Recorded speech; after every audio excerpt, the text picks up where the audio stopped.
Nothing illustrates engineering design better than a mobile phone. In fact, a definition of engineering might be something like design with real-world constraints. Here's the 7 major constraints that govern the choices made by an engineer in designing a cell phone. The essential trade-off in any cell phone is compactness versus usability. We want a small phone, but also one that fits our bodies. Here's 3 solutions. A hinge, the classic flip phone. Put a hinge in and change the size, and it allows you to have larger keys. You can also see the same idea in slider keyboards. Second, you could do what they do on this phone, a BlackBerry, and maximize available space by using very tiny keys. And you can use software. This is my Android, the phone I use every day, and I've added to it a clever little keyboard designed for small devices. I can spell my name just by doing this. Very clever, isn't it? Next, emotions affect the design of a cell phone. You don't see these too much today, but the flip of this now nearly vintage phone resonates deeply in the psyche of someone my age. I grew up watching Captain Kirk grab his communicator and bark a command, "Beam me up, Scotty."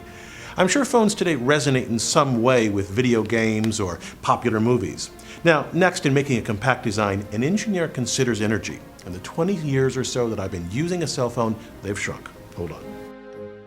Look at how huge this vintage brick phone is from the 1980s.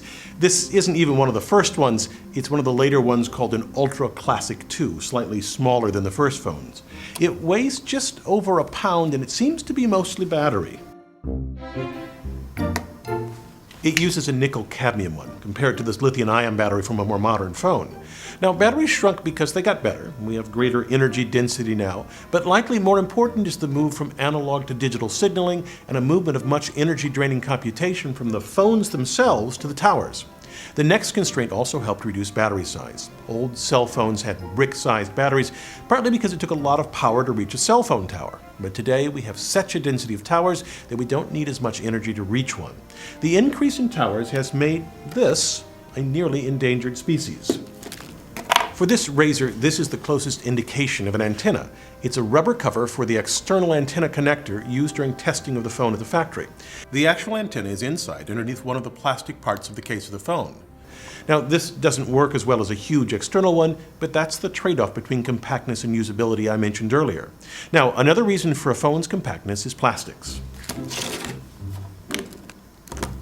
If we didn't have plastics, this phone would be much larger and more expensive. Just take this latch. Imagine how bulky some kind of clasp would be. The fact that this plastic gives a little bit and pops back into place makes this simple, small fastener possible. The phone's designer needed a deep knowledge about how plastic behaves so it could be used thousands of times without wearing out. The insides, the way a phone operates, reflects yet a 6th design criteria. On most modern cell phones, you'll find something called Enhanced or E911. In an emergency, an operator can locate the phone to within several hundred feet. Typically, it doesn't use true global positioning, but instead assisted GPS, in that it uses the location of cell phone towers to triangulate. Now, this is fraught, of course, with all types of privacy issues. Lastly, we need this phone to quickly change the volume because as a culture, we've decided that there are times when our cell phone shouldn't ring. And so we can adjust the ringtone volume easily. I'm Bill Hammack, the Engineer Guy. Hi. How did you get this number?